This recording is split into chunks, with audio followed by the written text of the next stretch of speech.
আর এটা হবেই বা না কেন?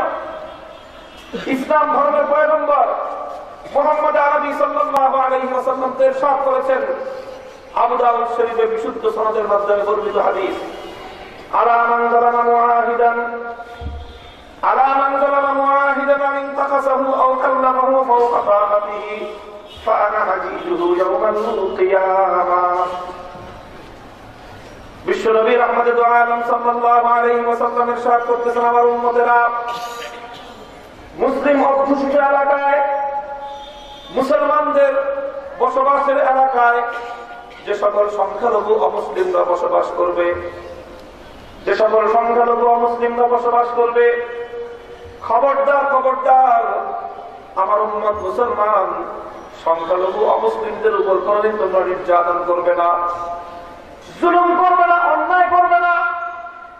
যদি তোমাদের মধ্যে কেউ কোনো সংখ্যালঘুর উপর নির্যাতন করো, মান যালামা মুআহিদান আও তাকাসাহু, অথবা কোনো সংখ্যালঘুর কোনো অধিকার যদি তোমরা কেড়ে নাও, আও কাল্লামাহু ফাওকা তাআতিহি, অথবা কোনো সংখ্যালঘুকে দিয়ে কোনো বোঝা চাপিয়ে সেই বোঝার যথাযথ যদি তাকে পারিশ্রমিক তোমরা না দাও, সংখ্যালঘুর অধিকার খর্ব করবার কারণে দুনিয়ার কোন আদালতে যদি তোমার বিচার না হয়, কিয়ামতের দিন আল্লাহ পাক রব্বুল আলামিনের ইনসাফের সুপ্রিম আদালতে স্বয়ং রাহমাতুল লিল আলামিন মুহাম্মদ আরবি সাল্লাল্লাহু আলাইহি ওয়াসাল্লাম তার উম্মতের বিরুদ্ধে বাদী হয়ে বিচার দায়ের করবেন।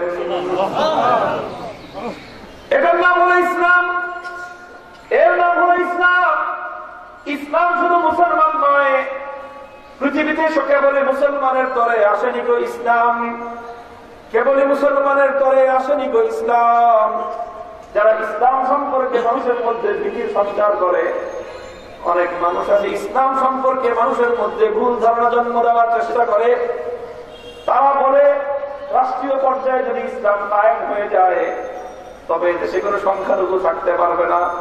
আল্লাহর কসম খেয়ে বলি, রাষ্ট্রীয় পর্যায়ে যদি ইসলাম পরিপূর্ণভাবে কায়েম হয়, খোদার কসম খেয়ে বলি, এদেশে সংখ্যালঘুদের দিকে কেউ চোখ তুলেও তাকানোর হিম্মত পাবে না।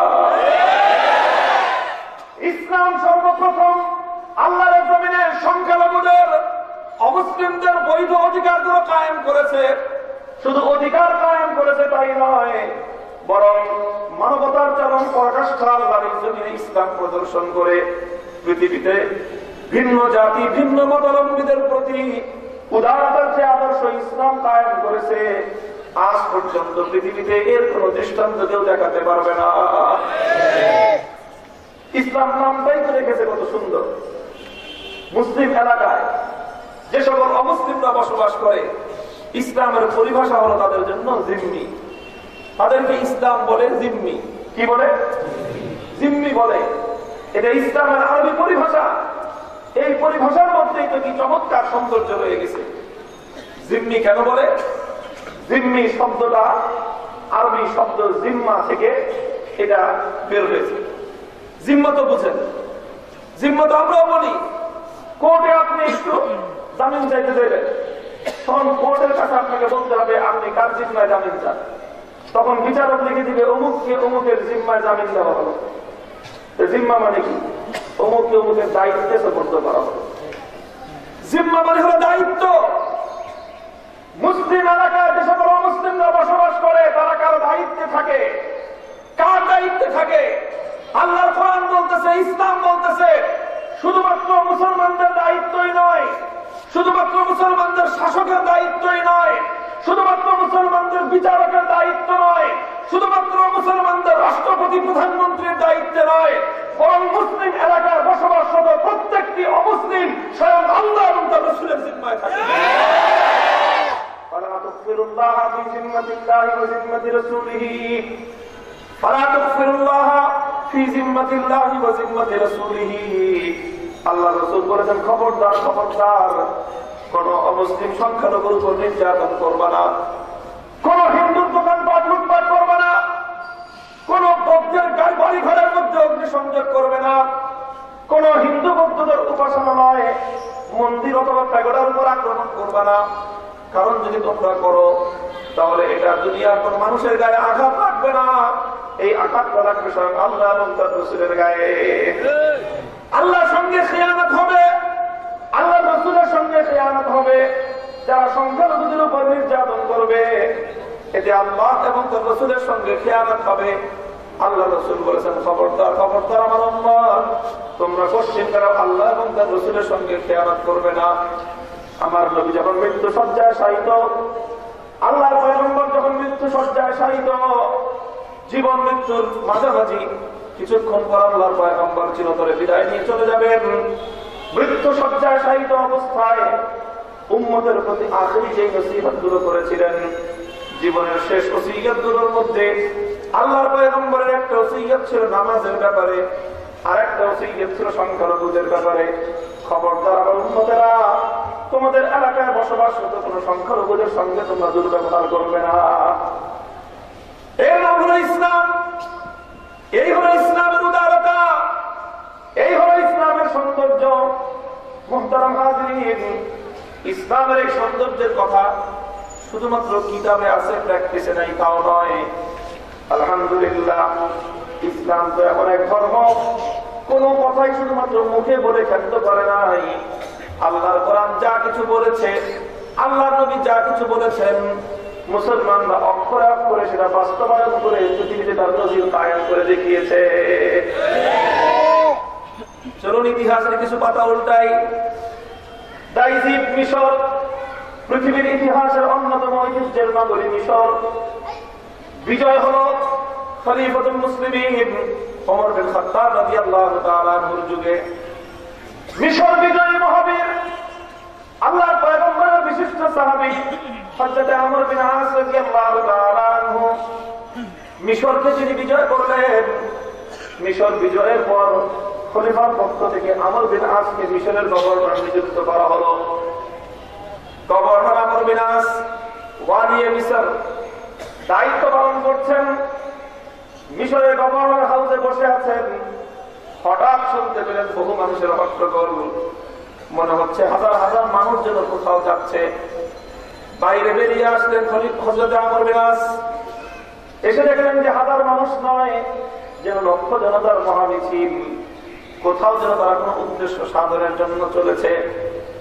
মধ্যখানে তাদের একজন সুন্দরী যুবতী রমণী সাজিয়ে গুছিয়ে তাকে কোথাও যেন নিয়ে যাচ্ছে। মিশরের গভর্নর জনতার কাছে জানতে চাইলেন, কি ব্যাপার, তোমরা কোথায় যাও? এই সুন্দরী যুবতী রমণীকে তোমরা সাজিয়ে গুছিয়ে কোথায় নিয়ে যাচ্ছ? মিশরের জনগণ জবাব দিল, গভর্নর সাহেব, মিশরের ইতিহাস হলে মিশর কৃষি প্রধান এলাকা। এই এলাকার মানুষ চাষাবাদ করে, চাষাবাদের মাধ্যমে তাদের জীবন জীবিকা নির্বাহ হয়। মিশরের মাটিতে ফসলের চাষাবাদ হয়।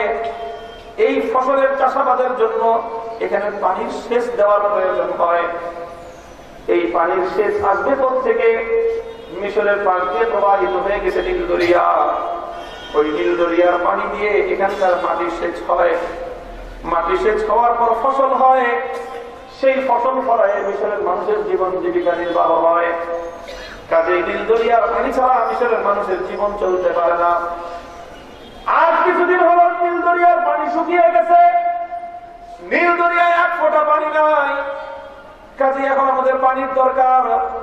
পানি না হলে আমরা দুর্ভিক্ষে মারা পড়বো। এখন আমরা পানি আনতে যাচ্ছি। পানি আনতে যাও, কিন্তু এই রমণীকে সাজিয়ে নিয়ে যাচ্ছ কেন? তো পানি তো এমনিতেই আসবে না, নীল দরিয়া নারাজ হয়ে গেছে, তাকে খুশি করতে হবে। কিভাবে খুশি করবা? এই যে মেয়েটাকে আমরা নিয়ে যাচ্ছি, সে হলো একটা কুমারী মেয়ে। এই কুমারী মেয়েকে দরিয়ার কাছে বলি দিতে হবে। কুমারী মেয়েকে দরিয়ার কাছে বলি দিতে হবে। এর বুকের তাজা রক্ত দিয়ে নীল দরিয়ার মাটিকে সিঞ্চিত করতে হবে। নীল দরিয়াকে যখন আমরা কুমারী মেয়েটাকে বলি দিব দরিয়ার কাছে, তখন দরিয়া আমাদের উপর খুশি হয়ে পানি দিবে। এটাই আমাদের যুগ যুগ ধরে ঐতিহ্য চলছে।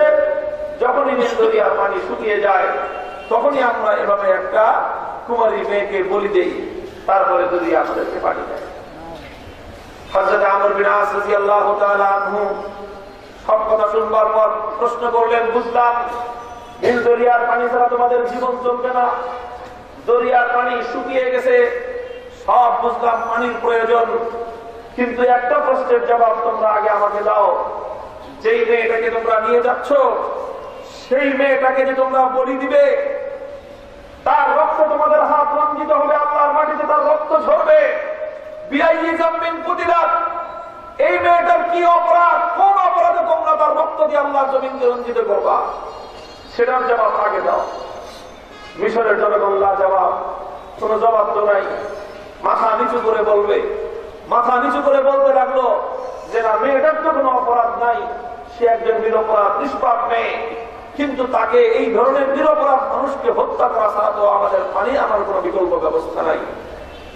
হযরতে আমর বিন আস রাদিয়াল্লাহু তাআলা আনহু সিংহের মতো গর্জে উঠলেন, স্টপ দ্য কিলিং, হত্যাকাণ্ড বন্ধ করো, হত্যাকাণ্ড বন্ধ করো। একজন বেঁচে থাকবার জন্য আরেকজনকে হত্যা করে তার রক্ত দিয়ে আল্লাহর জমিন রঞ্জিত করবে, নিরপরাধ মানুষের রক্ত দিয়ে তোমরা আল্লাহর জমিনে পানি আনবে, এমন পানি মুসলমানরা বরদাস্ত করতে পারে না। রক্তপাত বন্ধ করো। ইসলাম ধর্মের মধ্যে একজন বাঁচবার জন্য আরেকজনকে খুন করবা, এমন অমানবিকতার কোন সুযোগ ইসলামের মধ্যে নেই। আল্লাহ কোরআনে পরিষ্কার ঘোষণা হলো এই, মিনাজ রিজালিকা কাতাবনা আলা বানি ইসরাঈল আন্নাহু মান কাতালা নাফসান বিগাইরি নাফসিন আও ফাসাদিন ফিল আরদি ফাকান্নামা কাতালান নাস জামিআ ওয়া মান আহইয়াহা ফাকান্নামা আহইয়ান নাস জামিআ। একজন নিরপরাধ মানুষকে যদি খুন করা হয়, তাহলে কোরআন বলতেছে তামাম পৃথিবীর সমস্ত মানুষকে হত্যা করার নামান্তর।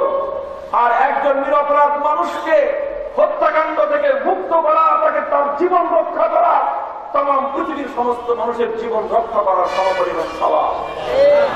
এটা হলো মানবতার ধর্ম, ইসলামের আদর্শ। এটা হলো আল্লাহর কোরআনের মানবিক আইন। মানুষের জীবনের নিরাপত্তার বিধান হলো আল্লাহর কোরআন।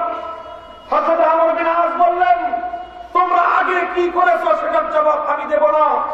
আল্লাহর জমিনে এখন ইসলাম কায়েম হয়েছে, ইসলামের বিধান হলো এই, একজন নিরপরাধ মানুষের জীবন রক্ষা করবার জন্য প্রয়োজনে লক্ষ মুসলমান জীবন দিতে প্রস্তুত।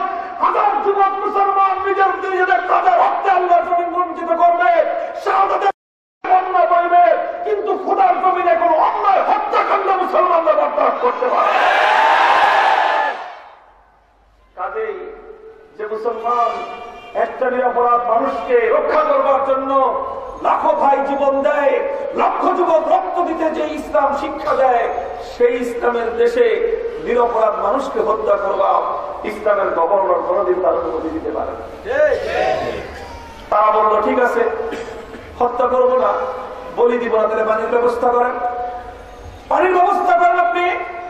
মিশরের গভর্নর বললেন পানির ব্যবস্থা হবে কি হবে না সেটা পরের ব্যাপার, কিন্তু আগে হত্যাকাণ্ড বন্ধ হবে। পারমিশন নাই আমার দেশে হত্যাকাণ্ড করা। আর পানির ব্যাপার খলিফা ওমরের কাছ থেকে আমি জানতে চাইব, তিনি সমাধান দিলেন। আমি তাড়াতাড়ি তার কাছে ইনফরমেশন পাঠিয়ে দিচ্ছি। দ্রুতগামী ঘোড়ার মাধ্যমে পত্রবাহক পাঠিয়ে দিলেন সোনার মদিনায়। অল্প কয়েকদিনের ব্যবধানে জবাব চলে আসলো সোনার মদিনা থেকে। খলিফা ওমর ফারুক রাদিয়াল্লাহু তাআলা পাল্টা জবাব লিখে দিয়েছেন। মিশরের গভর্নর বানিয়ে মিশর আমর বিন আস রাদিয়াল্লাহু তাআলা লক্ষ্য করে হযরত ওমর ফারুক রাদিয়াল্লাহু আনহু মিশরের গভর্নর হযরত আমর বিন আস রাদিয়াল্লাহু আনহুকে সর্বপ্রথম যে অভিবাদন জানালেন, সম্ভাষণ জানালেন, ও মিশরের গভর্নর আমর বিন আস, মুসলমানদের ভূখণ্ডে আল্লাহর কোরআনের শাসিত খেলাফতের সাম্রাজ্যে তুমি একজন নিরপরাধ সংখ্যালঘু অমুসলিম নারী, একজন অমুসলিম রমণীর হত্যাকাণ্ড বন্ধ করে দিয়েছ। শুধু এই কারণে গোটা উম্মতে মুসলিমের পক্ষ থেকে আমি গ্রেট খলিফা ওমর ফারুক, মিশরের গভর্নর ওমর বিন আস, আমি তোমাকে সর্বোচ্চ রাষ্ট্রীয় স্যালুট আর সম্মান প্রদর্শন করলাম। আর আমি ইসলামিক আদর্শের নাম একজন অমুসলিম রমণী, একজন বিধর্মী নারী, একজন সংখ্যালঘু অমুসলিম রমণী কুমারী বা নারী, তার বংশ পরিচয় শুনলে আপনাদের গা শিউরে উঠবে। এই মেয়েটার বংশ পরিচয় ছিল, ইতিহাস দেখেছে, কীর্তি বংশের। কীর্তি হল ফেরাউনের বংশধর, বিশ্ব ইতিহাসের সবচেয়ে বড় অত্যাচারী জালিম শাসক ফিরআউনের বংশধর, সেই ফিরআউনের বংশধর এক রমণীকে হত্যাকাণ্ডের বন্ধ করবার কারণে ইসলামের খলিফা তার একজন গভর্নরের প্রতি সর্বোচ্চ রাষ্ট্রীয় সম্মান প্রদর্শন করে দিস ইজ ইসলাম। এর নাম হলো ইসলাম। ইসলামের কাছে একজন মানুষের জীবনের মূল্য আর কতটুকু শুনবেন? এই মানুষ শুধু মুসলমান নয়, এ মানুষ মুসলমান পুরুষ বা মুসলমান নারী নয়, এ মানুষ একজন নিরপরাধ মানুষ। সেটাই মুসলমান হোক সে অমুসলমান হোক, সে মুসলিম অমুসলিম কোন ভেদাভেদ করেনি। ইসলাম বলেছে নিরপরাধ মানুষের রক্তকে নিরাপত্তা দিতে হবে, জীবনের নিরাপত্তা কায়েম করা ইসলামের পবিত্র আমাদের দায়িত্ব।